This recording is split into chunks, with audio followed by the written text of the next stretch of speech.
Un jour, nous étions sous l'emprise de la colonisation. Il n'y a aucun pouvoir sur ce qui nous concernait nous-mêmes que de se soumettre sous le pouvoir et la dictature du colonisateur. Mais un bon matin, tout se bascule. Tout se bascule au point que nous avons arraché l'indépendance par le biais d'un brave citoyen, Emery Patrice Lumumba. Aujourd'hui, cela fait exactement 64 ans que la République démocratique du Congo est en train de se gérer comme État, un État indépendant. Étant donné qu'il y a 64 ans que nous gérons nous-mêmes notre pays par les mains de ses propres fils, nous avons fait l'émission Bilan historique.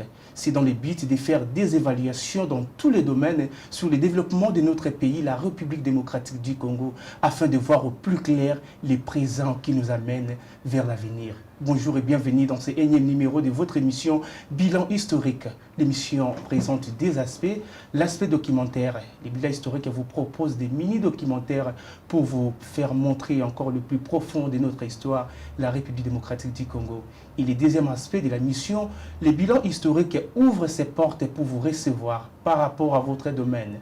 Vous qui avez géré telle ou telle institution, nous allons faire des évaluations ensemble afin de voir comment est-ce que notre pays évolue et comment nous développons. Aujourd'hui, on reçoit encore M. Augustin Tagisabo. Il est responsable de la prévision dans les centres Metelsat de Kinshasa. M. Augustin, bonjour. Bonjour, monsieur le journaliste. Je rappelle encore ici que vous êtes prévisionniste, donc responsable de la prévision dans les centres météorologiques. Oui, je suis prévisionniste et chef de division du Centre météorologique national et responsable de la prévision du temps. Merci beaucoup. Avec lui, aujourd'hui, on va parler de l'organisation de cette entreprise Metelsat. Comment est-ce que son organisation, récemment on a parlé de son historique à l'émission dernière, et aujourd'hui on parle de son organisation et bien d'autres rubriques qui vont bien évidemment accompagner ces numéros. Monsieur Augustin Tagisabo. Aujourd'hui, on vous reçoit encore pour une fois dans cette émission Bilan historique. Bienvenue et merci de faire en sorte que l'émission soit toujours suivie et puis toujours de l'ampleur. Aujourd'hui, avec vous, on va parler, je commence par la fonctionnalité. Comment fonctionne cette entreprise météorologique de la République démocratique du Congo, dénommée Metelsat, et bien sûr comme étant une institution autonome, une institution de l'État. Quelles sont les fonctionnalités? Merci. Et je rappelle encore que la Metelsat, c'est l'Agence nationale de météorologie et de télédétection par satellite. C'est une institution de l'État et maintenant des ministères des Transports et voies de communication. Cette entreprise est structurée, il y a un DG, et il y a un DGA, il y a un PCA. Donc, on commence par un PCA. Le PCA, c'est M. Willy Matala et le DG, c'est Itela Ilondo Joseph. Le DGA, c'est Mme Ngondo Liliane. Ce sont les trois responsables, les trois autorités qui pilotent cette institution au niveau de la Metelsat. En dessous de la direction de cette structure-là, nous avons les directions. Nous avons les directions, d'où nous avons à peu près 8 directions, où nous avons les directeurs dans chaque direction. Donc nous avons la direction générale, la direction administrative, la direction des finances, la direction des juridiques, nous avons la direction technique, la direction d'études et planification, nous avons la direction d'exploitation météorologique et nous avons la direction d'application à la télédétection. Ce sont les directions qui gèrent maintenant certaines structures qui sont là. Dans chaque direction, il y a des divisions. Et il y a plusieurs divisions dans chaque direction.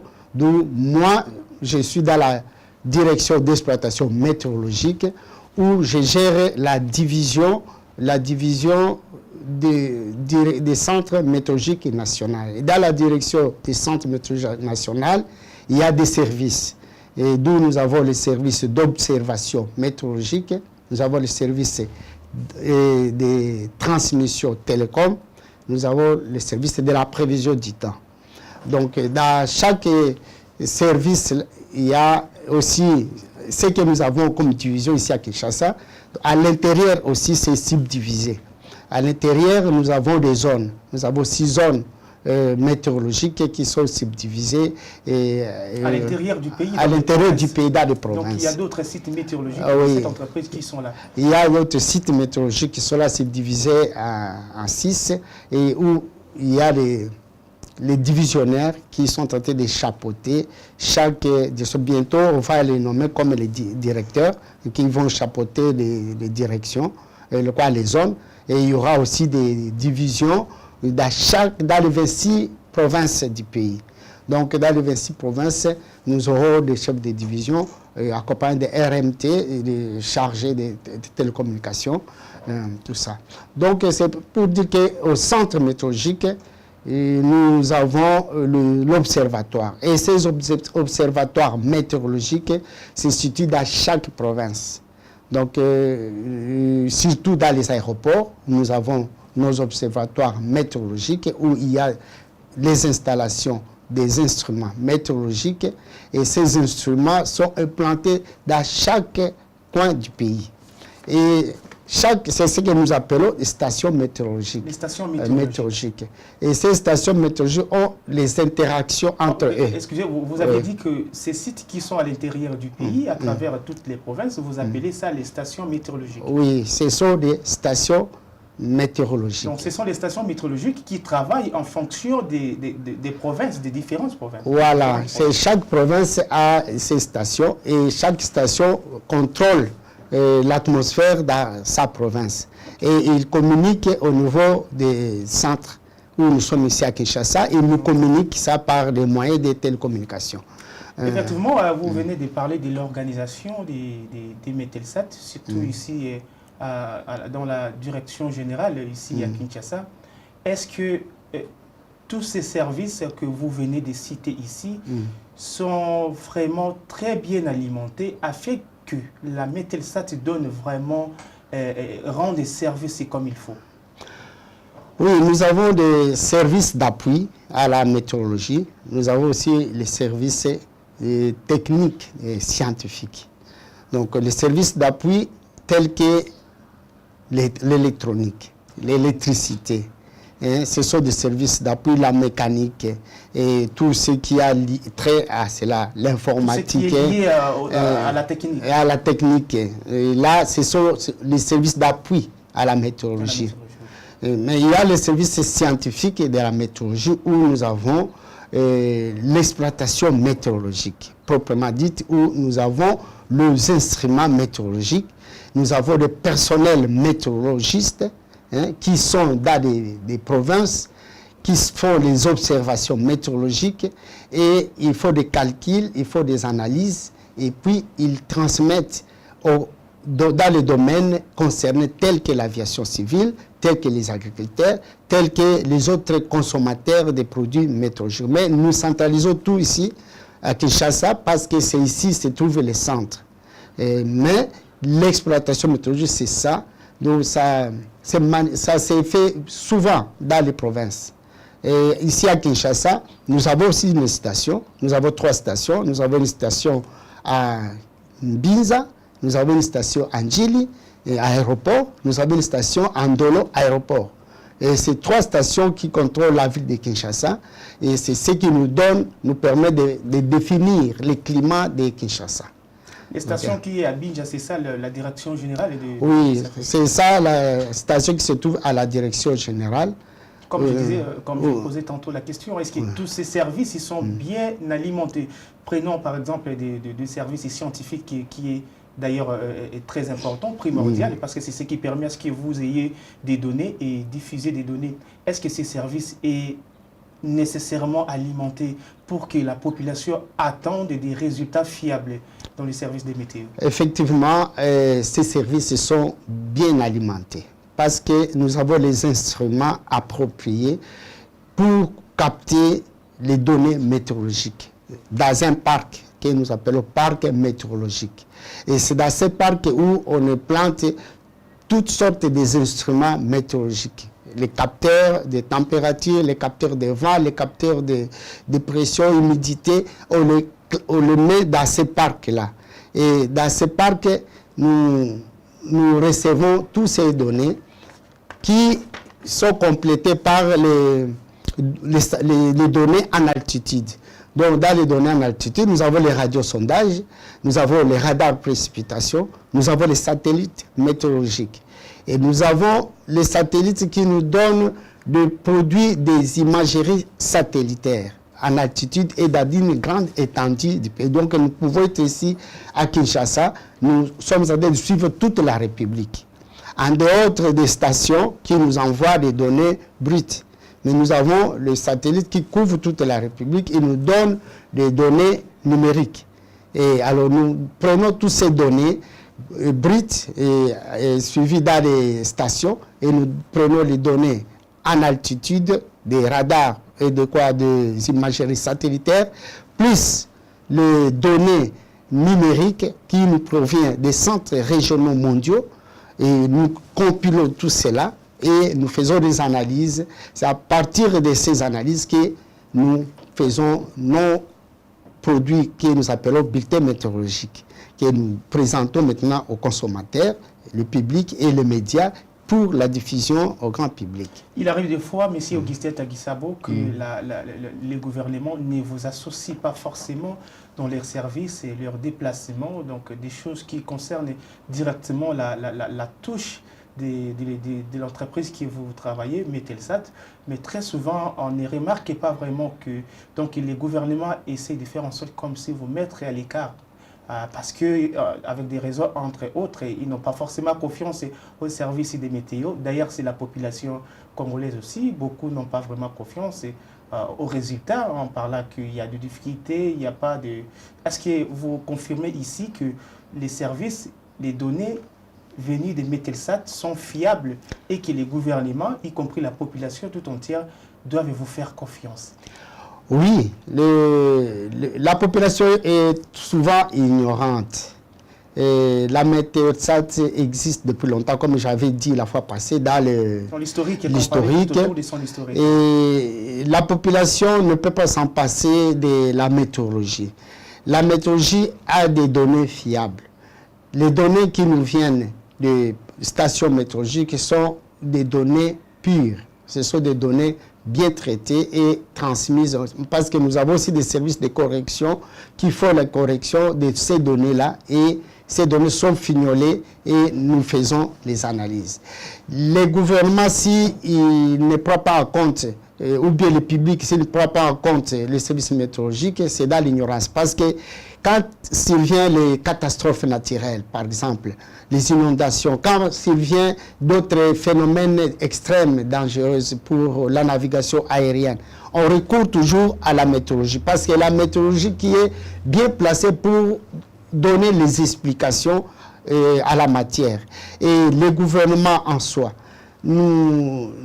parce que nous dépendons du gouvernement. Le gouvernement, il nous aide avec certains projets, par exemple. Et seulement, nous avons les difficultés que les gouvernements ne nous donnent pas les frais de fonctionnement. Il y a des dizaines d'années. Effectivement, là-dessus, je voulais poser une question là-dessus. Est-ce que lorsqu'on parle aujourd'hui que la Metelsat, c'est une entreprise publique de l'État, dans le sens que c'est une entreprise dotée d'une personnalité juridique, ou bien l'État contribue vraiment forcément par les finances pour que vous puissiez bien fonctionner?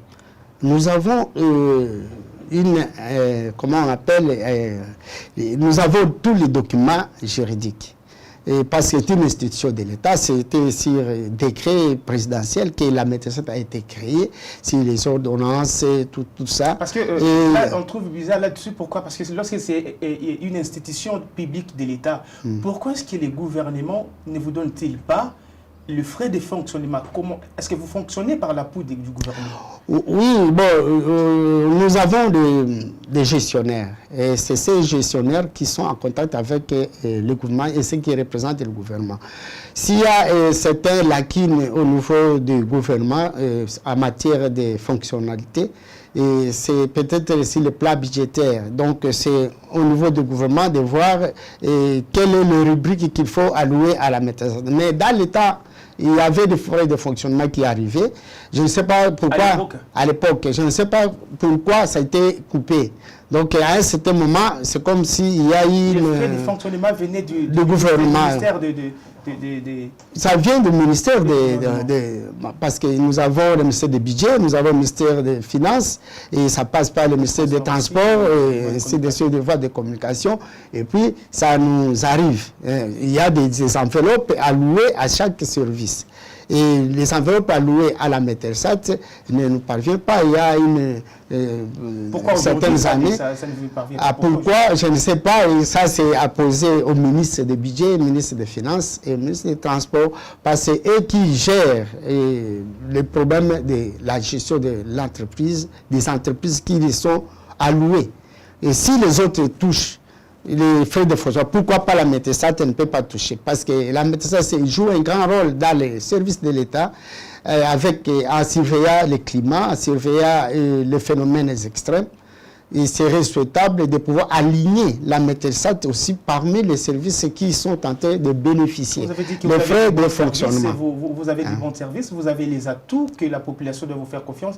Qui finance tout ça pour que vous soyez vraiment préparé, vous soyez stable dans vos services? Qui finance au moment où le gouvernement, lui, n'intervient pas? Bon, le financement... qui vient il y a certains dons que nous recevons. Par exemple, il y a certains dons européens, dont je parle ici des équipements qui nous parviennent de l'Union européenne. Donc, dans le cadre de collaboration entre l'OMM et certains organismes. Parce que je vous ai dit que la fois passée, nous faisons partie, nous sommes membres de l'Organisation météorologique mondiale. Et l'Organisation météorologique mondiale a aussi des affiliés avec certains organismes. Il y a certains organismes qui soit visent. Parce que vous savez, la position de la RDC est tellement enviée au niveau de l'Afrique. Notre position joue un grand rôle sur le plan mondial, à cause des phénomènes météorologiques dangereux qui se passent et qui traversent plus la RDC. Et alors, nous recevons certains dons qui nous proviennent de certains donateurs, certains partenaires, et ils financent la Mételsat sur le plan matériel, sur le plan équipement, et non pas sur le plan rémunération non plus, sur le plan fonctionnement non plus. Mais le fonctionnement, c'est la partie gouvernementale qui doit compléter. Il y a certains projets, par exemple, tels que nous avons bénéficié du projet Hydromètre. C'est un projet de la Banque mondiale. Donc, ce projet-là est venu pour nous doter des instruments automatiques que nous devons installer dans nos provinces. Et nous avons accueilli 12 stations automatiques que nous avons installées dans certains provinces telles que les Kivu, nous avons certaines villes, Kinshasa, Kisangani, Gemena, ainsi de suite, jusqu'à Kinshasa. Mais ça ne suffit pas. Et nous avons aussi les Chinois qui nous ont doté aussi certains équipements météorologiques. C'est un don qui vient des Chinois pour toujours chercher moyen que le réseau des services météorologiques puisse fonctionner bien afin de donner de compléter les données manquantes pour que les services météorologiques puissent fonctionner vraiment à 100%. Mais ce n'est pas tout. Il faut encore renforcer. Et à l'époque coloniale, nous avions 125 stations, que je vous ai dit la fois passée. 125 stations au travers le pays. Aujourd'hui, il en restait combien? Bon, avec tout ce qui s'est passé comme guerre et perturbation, nous sommes descendus. Je vous ai dit qu'on était resté avec une trentaine de stations qui fonctionnaient, mais on était encore en baisse. Mais on est tenté de récupérer petit à petit avec des projets qui nous arrivent pour moderniser les stations. Monsieur Augustin Tagisabo, justement, vous aviez dit que vous venez de 125 stations à travers les pays, à 35 stations à travers les pays. Comment expliquez-vous que de 125 à 35 stations, et vous estimez avoir donné avoir servi les services fiables à travers la République? Donc, quand vous parlez de... beaucoup trop loin, monsieur. Oui, donc quand vous parlez de... De l'autre côté, vous avez des difficultés parce que le gouvernement ne vous pilote pas aux frais de fonctionnement. De l'autre côté, vous êtes descendu de 125 à 35 stations à travers les pays. Mais comment est-ce possible que les services soient fiables, que ces services soient rendus à travers le pays? Bon, quand vous parlez de fiabilité, c'est par rapport aux qualités des données, je pense. Qualités des données. Parlons maintenant des quantités des stations. Les quantités... il est vaste. Oui, les quantités étaient réduites parce qu'il y avait une réduction aussi des stations. À cause de vétusté des stations, à cause de la guerre, on a perdu certaines stations. Mais je vous ai dit, cela ne pose-t-il pas de difficultés? Et ça nous a causé des difficultés. Et à un certain moment, surtout pendant la guerre d'agression, on ne recevait pas les données venant de l'Est. Donc, à cause de la coupure qui a existé, c'était la partie ouest où on recevait des données. Mais maintenant, comme tout est rentré en ordre, on a commencé à renforcer les stations de l'Est. Je vous ai parlé ici de l'Est. Nous avons renforcé avec les instruments automatiques. Et nous avons des instruments aussi classiques. Les deux instruments marchent de pair. Donc, nous avons renforcé ce qui était, remplacé ce qui était vétuste, ce qui a vieilli, et ainsi de suite. Maintenant, je vous ai parlé que nous avons aussi les satellites météorologiques. Et ces satellites nous donnent une grande étendue. Nous surveillons toute la République, même voire toute l'Afrique. On peut voir même tout le monde entier à partir des satellites météorologiques qui nous aident à combler les trous là où il y a des vides. Là où il y a des vides, les satellites nous aident avec des modèles numériques. Et ces modèles numériques de la prévision nous aident à combler là où il y a manquant de stations. Et c'est comme ça que nous pouvons dire que nos données sont fiables. Parce que ces données sont traitées dans des centres mondiaux avec des grands calculettes automatiques et informatiques.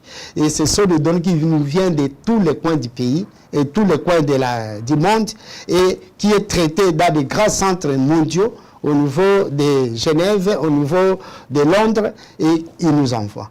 Et c'est comme ça que nous pouvons dire qu'avec nos données locaux, nous les comblons avec des données numériques. Et c'est ce qui fait que ça nous aide à pouvoir avoir un aperçu général sur toute la République.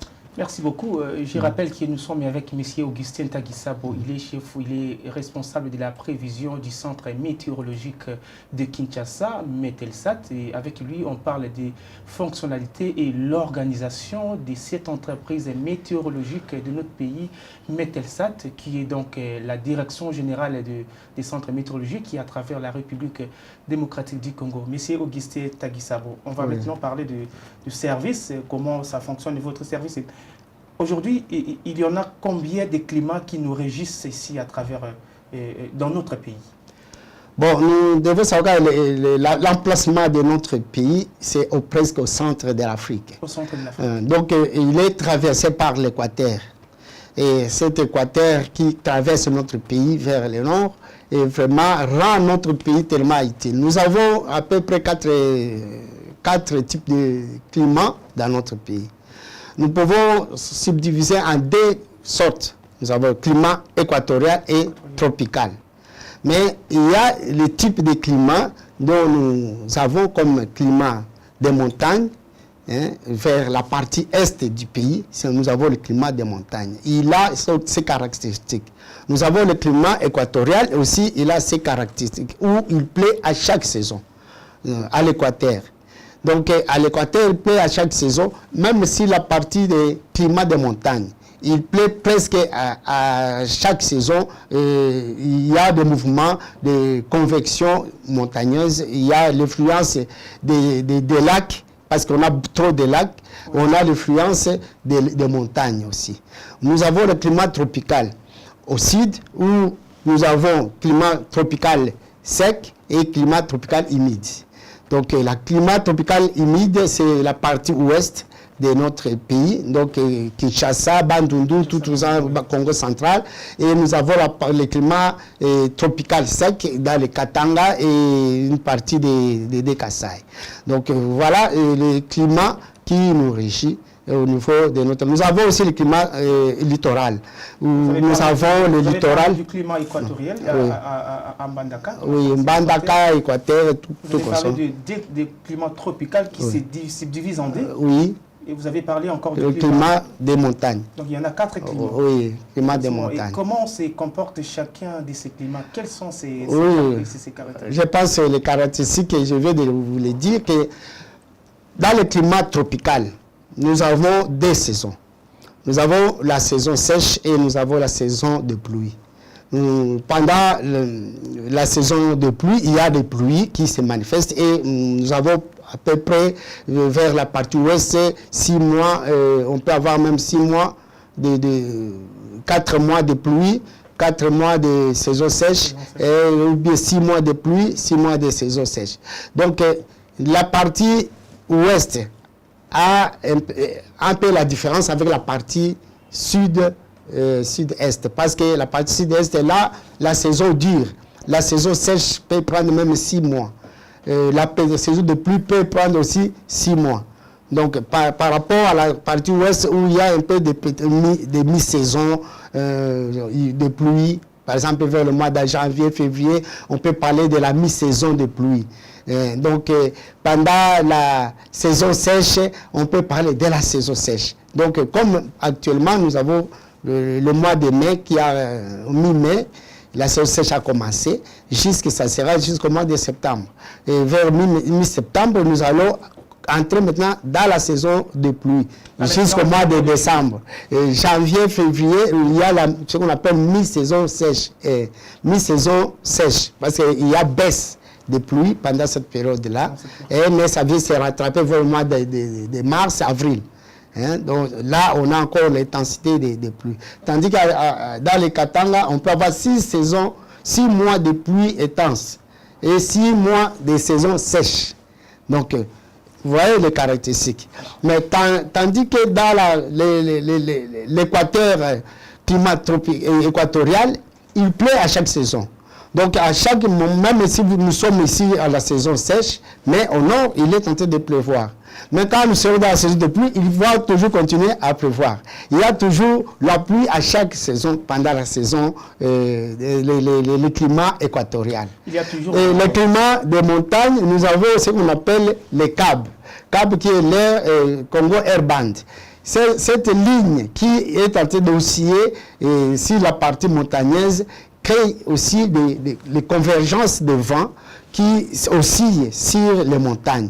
Nous avons des lacs Tanganyika, lac Kivu, lac Edouard et Diamine. C'est là qu'il y a aussi des influences sur les formations de nuages qui donnent toujours des précipitations dans cette partie-là. Et vers le nord, vers Siro, Bouta, c'est le tropical aussi. C'est tropical. Donc, ils ont un climat tropical comme au sud. Merci beaucoup, M. Guister. Vous venez de parler aussi des 6 mois de pluie au Katanga. Vous avez parlé le climat équatorial qui a beaucoup plus de caprices. Souvent, il y a des pluies. Mais quelles sont les conséquences pendant tous ces climats? Imaginez que dans un pays comme le nôtre, on connaît bien notre pays, et un climat qui est influencé par des pluies, est-ce qu'il y a des conséquences par rapport à ça? Bon, les conséquences, il y en a. Quand c'est pendant la saison de pluie, il y a des conséquences. Nous sommes dans une période où il y a les changements de climat, les variations que nous appelons les changements climatiques qui est en train de se manifester au travers le monde. Et cela nous touche aussi. Il y a, par exemple, pendant la saison de pluie, nous commençons à considérer qu'il y a des extrêmes de précipitations. Donc, il y a ces extrêmes de précipitations sont en train de créer des inondations. Et ces inondations gênent les publics. Ces inondations abîment les plantes, les plantations. Ça abîme aussi certains autres services producteurs. Même ici dans la ville capitale, l'inondation. C'est ça. Ce sont des conséquences que nous subissons pendant la saison des pluies. Et il y a des débordements des eaux, il y a des éboulements des terres, il y a des érosions qui se créent à cause de l'écoulement de l'eau. Et maintenant, pendant la saison sèche, il y a certains phénomènes que nous appelons le phénomène de feu de brousse. Le feu de brousse se manifeste aussi quand il y a la sécheresse parce que le sol est sec et les plantes qui étaient au-dessus du sol sèchent.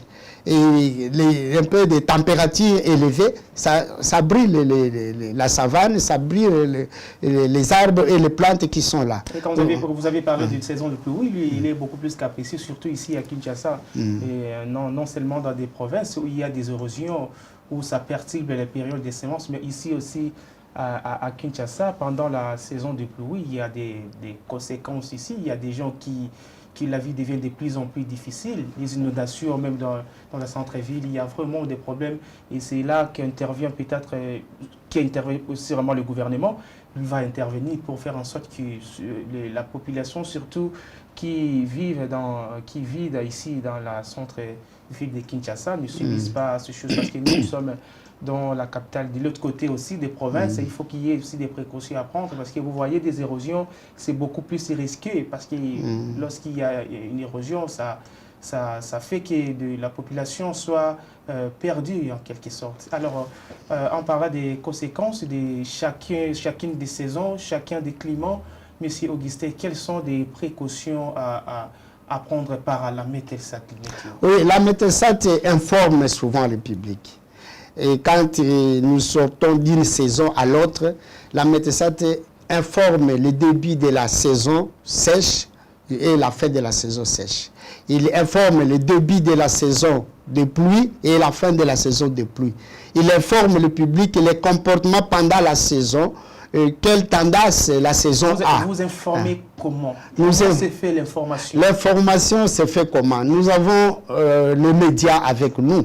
Comme vous êtes notre partenaire. Nous vous envoyons les bulletins météorologiques, nous vous envoyons le bulletin saisonnier pour vous montrer que voilà, telle saison, nous aurons tel comportement. Et souvent, quand nous avons chaque 3 mois, nous donnons le comportement de ces 3 mois-là pour que les publics puissent s'emprêter et se préparer à bien jouer leur rôle et planifier leur programme. Et la Mételsat joue ces rôles-là, pas seulement au public et à l'agriculture aussi pour faire leur calendrier des semis, et aux navigants aériens, tout comme aux navigants fluviaux, à pouvoir bien programmer leur voyage pour sécuriser les biens et les biens et les vies humaines. Parce que la Mételsat n'est pas là pour seulement donner les informations, mais c'est pour prévenir les publics de se prendre en charge. Quand on dit qu'il y aura la pluie, il faut se prendre en charge. Vous avez parlé qu'on va peut-être faire un partenariat avec vous, mais vous savez, vous êtes une entreprise publique d'État, comme je le dis toujours. Oui. Des résultats que vous donnez, normalement, vous pouvez avoir d'autres chaînes, comme nous par exemple, mais est-ce que la chaîne nationale, la RTNC, on peut en parler comme ça? Parce que très souvent, il y a des choses que la chaîne nationale prend sa responsabilité. En ce qui concerne vos données, vos informations par rapport au climat, est-ce que la chaîne nationale, la RTNC, diffuse ça? Est-ce que vous donnez ça à la RTNC? Nous donnons à plusieurs chaînes nos données météorologiques. Mais peut-être ce qui reste, il y a certaines chaînes qui demandent les moyens financiers avant de diffuser des informations météorologiques. Parce que nous dépendons de l'État. Et la chaîne qui est peut-être mieux placée à faire... Mais la RTNC est la chaîne de l'État. Donc, normalement, il est censé de diffuser le bulletin météorologique sans qu'il y ait la taxe quelconque. Mais c'est dans leur programme. Vous savez que chaque chaîne a son organisation, a sa manière de gérer les choses. Donc, ils ont certaines conditions, peut-être qu'il faut entrer en contact avec les autorités de la Mételsat pour que les formations puissent passer. Mais il y a une plateforme qui est formée déjà au niveau de la présidence où toutes les chaînes auront appuyé le bulletin de la Mételsat en fait de le diffuser à taille utile parce qu'on a constaté qu'il manque d'informations au public. Il y a des gens qui continuent à mourir. Alors, il faut que toutes les chaînes puisent leurs informations au niveau de la Mételsat et les diffusent. Surtout la RTNC, qui est la chaîne nationale, et les autres chaînes connexes doivent aussi utiliser les produits de la Mételsat pour diffuser, avoir des espaces ne fût-ce que 10 minutes ou de 2 minutes chaque jour, en fait de diffuser le bulletin météorologique. Le bulletin météorologique est votre émission qui a pour but l'évaluation dans tous les domaines du développement de notre pays, la République démocratique du Congo, depuis 64 ans. Et ceci, c'est afin de voir au plus clair les présents qui nous amènent vers un avenir qui est tous espère. Nous sommes avec M. Augustin Tagisabo. On arrive presque à la fin de cette émission, M. Augustin Tagisabo. Oui. On ne peut pas parler du développement sans cette entreprise. On vous écoute à part là. La Metelsat, une entreprise en fait météorologique, est primordiale pour le développement d'un pays. Parce qu'un pays qui a des érosions, un pays qui a toujours des problèmes, il y a des gens qui meurent, on ne peut pas parler du développement. Un pays qui a des catastrophes d'état en l'autre, on ne peut pas parler du développement. Alors c'est primordial que cette entreprise soit regardée à œil ouvert de l'État. Quelle est la santé maintenant de votre entreprise Metelsat? Est-ce que maintenant vous dites que oui, vous êtes prêts et que vous rendez le service fiable? Oui, nous sommes prêts à moitié parce que la rentabilité dépend de la manière dont on est traité. Donc, le travail de la Metelsat, n'ont pas un bon salaire. Et pour faire une bonne production, il faut que l'homme mange à sa faim et qu'il y ait le social qui est favorable pour lui permettre de venir au travail chaque jour.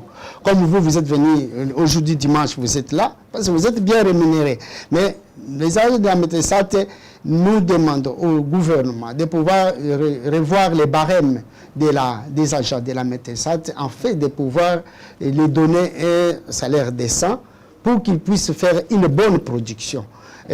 C'est vrai qu'avec les moyens de bord, nous sommes en train de fournir nos efforts afin de maintenir les caps pour que les informations passent quand même au public.